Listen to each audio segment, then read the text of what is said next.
Sir, ಇದು ರಾಮನವಮಿ. ಶ್ರೀರಾಮಚಂದ್ರ ಈ ದೇಶಕ್ಕೆ ತಂದಾದಂಥ ಕೊಡುಗೆಯನ್ನು ಕೊಟ್ಟು ರಾಮನ ಭಕ್ತ ಬಂಟ ಹನುಮಂತನ ಒಂದು ಪ್ರೀತಿಸ್ತಕ್ಕಂಥ ಒಂದು ಶುಭ ಸಮಾರಂಭ. ಈ ದೇಶಕ್ಕೊಂದು ಇತಿಹಾಸ ಇದೆ. ಇತಿಹಾಸದಲ್ಲಿ ಶ್ರೀರಾಮಚಂದ್ರ ಒಂದು ದೊಡ್ಡ ಕೊಡುಗೆಯನ್ನು ಪ್ರಪಂಚಕ್ಕೆ ವಿಶ್ವಕ್ಕೆ ಕೊಟ್ಟಿರ್ತಕ್ಕಂಥ ಒಬ್ಬ ಪುಣ್ಯಪುರುಷರು. ಅವರನ್ನು ಇವತ್ತು ಸ್ಮರಣೆ ಮಾಡೋದು, ಭಾರತ ದೇಶಕ್ಕೆ ಭಾರತೀಯರ ಒಂದು ಸಂರಕ್ಷಣೆಗೆ ಅವನ ಆಶೀರ್ವಾದ ಕೋರೋದು ಇದು ಪವಿತ್ರವಾದ ದಿನ.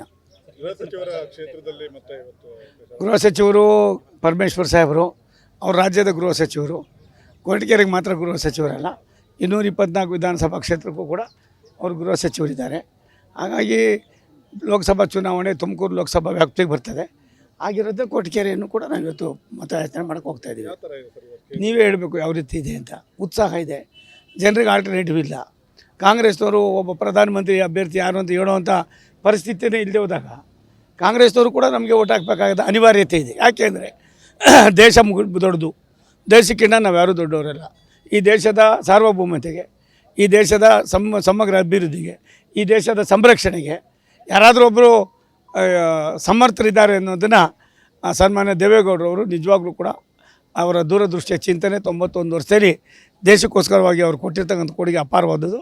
ಆದ್ದರಿಂದ ಪಕ್ಷಾತೀತವಾಗಿ ಜಾತ್ಯತೀತವಾಗಿ ಮೋದಿಯವರ ಕಾರ್ಯಕ್ರಮವನ್ನು, ಮೋದಿಯವರ ಚಿಂತನೆಯನ್ನು ಕರ್ನಾಟಕದ ಜನನೂ ಕೂಡ ಒಪ್ಕೊಂಡು ಆಶೀರ್ವಾದ ಮಾಡ್ತಾರೆ ಅನ್ನೋದು ನನ್ನ ಸ್ಪಷ್ಟವಾದ ಅಭಿಪ್ರಾಯ.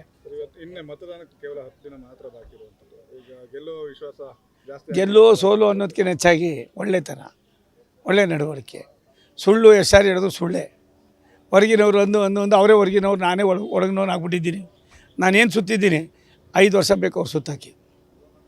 ದುರಾಂಕಾರದಿಂದ ಮಾತಾಡ್ತಾ ಇಲ್ಲ. ನಾನು ಜನರ ನಾಡಿ ಮಿಡ್ತಾ ನೋಡಿದ್ದೀನಿ. ನಾನು ಮತ್ತೆ ಲೋಕಸಭಾ ಸದಸ್ಯ ಆದರೆ ಇವತ್ತೇನು ನನ್ನ ಕಾರ್ಯವೈಖರಿ ಇದೆ ಇದು ಇನ್ನೂ 100 ಪಟ್ಟು ಜಾಸ್ತಿ ಆಗ್ತದೆ.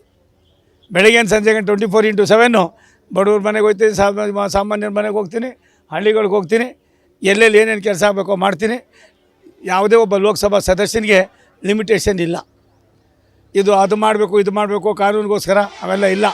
ತನ್ನ ಕರ್ತವ್ಯ ನಿರ್ವಹಣೆ ಮಾಡೋದಕ್ಕೆ, ತನ್ನ ಕರ್ತವ್ಯವನ್ನು ಇದು ಮಾಡೋದಕ್ಕೆ ನನಗೊಂದು ಒಳ್ಳೆಯ ಅವಕಾಶನ ಭಗವಂತ ಕರುಣಿಸಿದ್ದಾರೆ. ನಮ್ಮ ವರಿಷ್ಠರು ಕೊಟ್ಟಿದ್ದಾರೆ. ಸನ್ಮಾನ್ಯ ದೇವೇಗೌಡರು ಮತ್ತು ಯಡಿಯೂರಪ್ಪನವರು, ಕುಮಾರಸ್ವಾಮಿಯವರು ಇದಕ್ಕೆ ತಮ್ಮ ದೂರದೃಷ್ಟಿಯನ್ನು ಆಯಿಸಿದ್ದಾರೆ.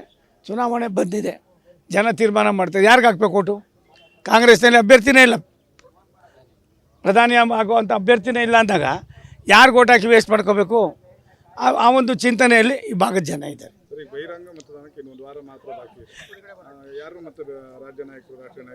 ರಾಜ್ಯ ನಾಯಕರು ನಾಳೆ ಕುಮಾರಸ್ವಾಮಿಯವರು ಬರ್ತಾ ಇದ್ದಾರೆ, ನಾಳಿದ್ದು.